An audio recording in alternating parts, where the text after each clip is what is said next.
नमस्कार साथियों।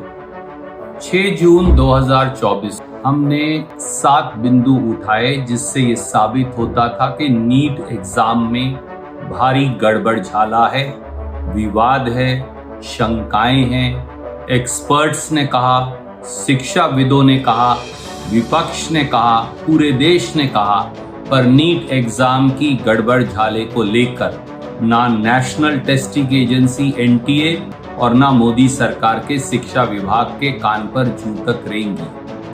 अब 8 जून 2024 एनटीए के महानिदेशक ने ये कह दिया कि 1563 बच्चों को जो ग्रेस मार्क्स मिले हैं उनकी एक कमेटी समीक्षा करेगी।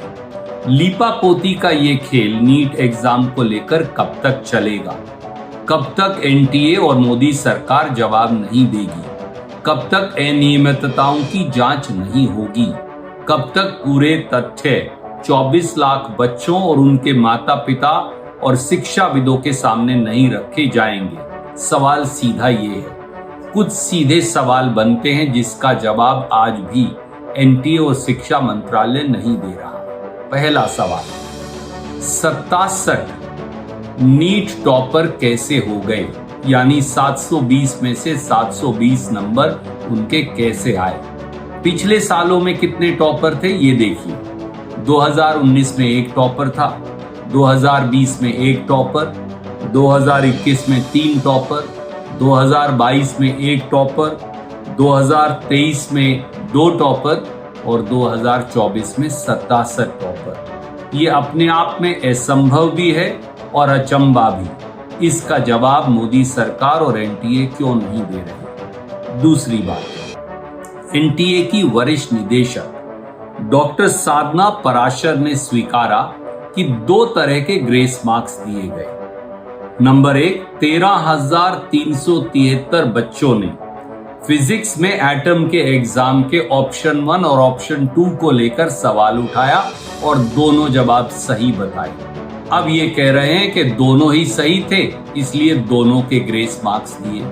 और दूसरा ग्रेस मार्क्स देने का कारण बना कि अगर कहीं पेपर लेट हो गया, देरी हो गई एग्जाम के अंदर या गलत पेपर दिया तो उन सारे बच्चों को भी ग्रेस मार्क्स दे दिए। नतीजा ये हुआ कि 67 टॉपर बन गए हैं। अब नीट का जो एग्जाम है वो professional entrance exam system of elimination पर आधारित है। ऐसे में ग्रेस मार्क्स दिए ही नहीं जा सकते, तो एनटीए और मोदी सरकार जवाब क्यों नहीं दे रही? तीसरा, नीट एग्जाम के दौरान समय खराब को लेकर भी 4 अलग अलग तरीकों से ग्रेस मार्क्स दिए। पहला तरीका एनटीए के मुताबिक था, वो 6 सेंटर छत्तीसगढ़ में दंतेवाड़ा व बलौदा बाजार, गुजरात में सूरत, चंडीगढ़, मेघालय और हरियाणा में बहादुरगढ़। 1563 बच्चों को गलत पेपर बांट दिया। उनका तो ये कहना है कि इनको हमने ग्रेस मार्क्स दिए और वो भी अलग अलग मापदंडों पर दिए। बहादुरगढ़ में तो हरदयाल पब्लिक स्कूल में दोनों पेपर बांट दिए और बच्चों को कहा दोनों पेपर करो, बाद में एक पेपर वापस ले लिया। दूसरा तरीका था सवाई माधोपुर राजस्थान में, गलत पेपर बांट दिया पहले दिन, अगले दिन फिर नया पेपर लिया और उसके लिए 3 घंटे 20 मिनट दिए। तीसरा था जयपुर में राजस्थान में, वहां नीट पेपर 30 मिनट बाद बांटा और उसके लिए कोई दोबारा एक्स्ट्रा समय नहीं दिया। और चौथा तरीका अपनाया, कई ऐसे सेंटर हैं जहां एक्स्ट्रा समय दिया।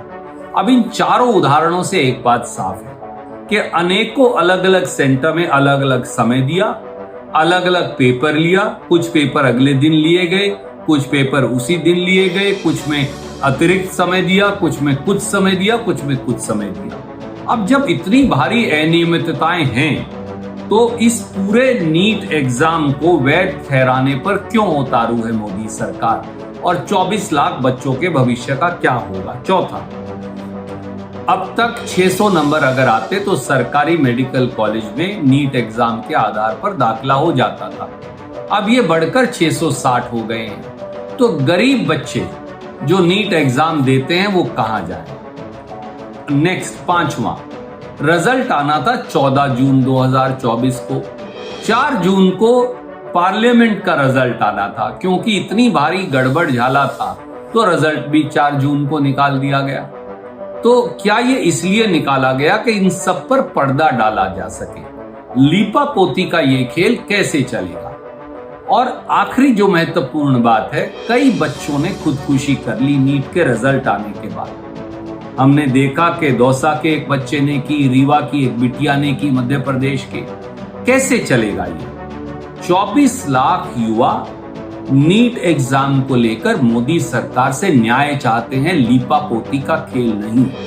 हम ये चाहते हैं कि झूठ के आडंबर को छोड़ा जाए और सच्चाई सामने आए।